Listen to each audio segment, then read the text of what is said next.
흑염소는요, 대표적인 고단백 식품이에요. 그러니까 단백질의 함량은 높으면서도 근데 육류인데도 불구하고 지방 함량은 좀 다른 육류에 비해서 좀 낮아요.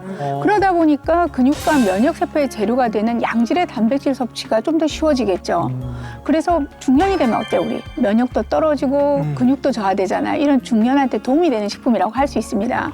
실제로 소고기와 흑염소 고기랑 비교해 보면 소고기와 단백질 함량은 똑같아요. 네. 그런데 지방 함량은 소고기의 6분의 1 정도밖에 되지 않습니다. 와. 자, 뿐만 아니라 흑염소에는 올레인산과 리놀레산 같은 불포화 지방산이 풍부해요.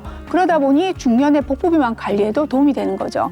자, 이런 불포화 지방산은요, 지방세포의 자살을 유도해서 세포를 활성화시키고 기초대사량을 높이는 작용을 해서 중성지방과 같은 지방 축적을 막아주게 되죠. 그러면 전체적으로 체지방 감소에도 당연히 도움이 되는 거예요. 이게 이제 흑염소의 풍부한 미네랄에도 조금 주목해 보실 필요가 있는데요. 식단 조절을 하고 운동을 해도 살이 잘 빠지지 않는다 이런 얘기를 하시는 분들이 있는데 그런 분들은 체내의 미네랄 부족을 좀 의심해 볼 필요가 있습니다.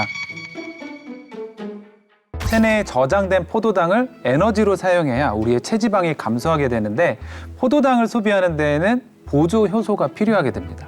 그 주성분이 바로 마그네슘이나 아연, 철과 같은 우리가 흔히 말하는 미네랄인데요. 그런데 이런 미네랄이 부족하게 되면 에너지 대사 과정이 원활하지 못해서 체중 감량에 도움을 받지 못하게 됩니다. 그래서 흑염소에는 이런 미네랄이 매우 풍부하다고 알려져 있는데요. 식품별로 미네랄 함량을 좀 비교해 보면 닭고기에는 260mg, 돼지고기는 555.9mg, 소고기에는 675.9mg이 함유되어 있는 반면에 흑염소에는 그보다 더 많은 703.1mg이 함유되어 있다고 알려져 있습니다. 소고기보다 많이 들어가 있네요. 와. 뱃살을 이렇게 없애기 위해서는 미네랄 섭취가 중요한 건지 전 오늘 처음 알았어요. 기억할게요. 그리고 또 호르몬 감소도 뱃살의 원인이라고 하셨는데 이런 부분도 도움이 되는 거죠, 선생님? 네, 자, 흑염소의 핵심 성분이 아라키돈산이거든요. 근데 이 아라키돈산은 성호르몬과 성장 호르몬 생성을 도와줘요.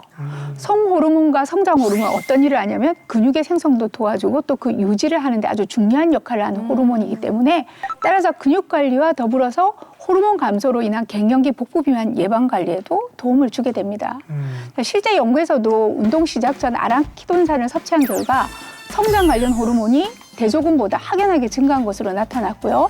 또 성호르몬 역시 대조군은 감소했으나 아라키돈산 섭취군은 증가한 것으로 나타났습니다. 네.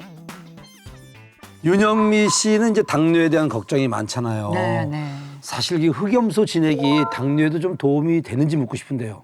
네, 자, 윤영미 씨가 당뇨위험군이라고 하셨잖아요. 또 가족력도 있으시고요. 네. 근데 갱년기 시기에 크게 증가하는 이 복부 비만은요, 당뇨 발병과도 관계가 깊습니다. 그래요? 우리 갱년기가 되면 복부 비만이 생기면 그 대부분이 내장 지방이겠죠. 근데 이 내장 지방은 장기와 장기 바로 주위에 밀접한 지방이거든요.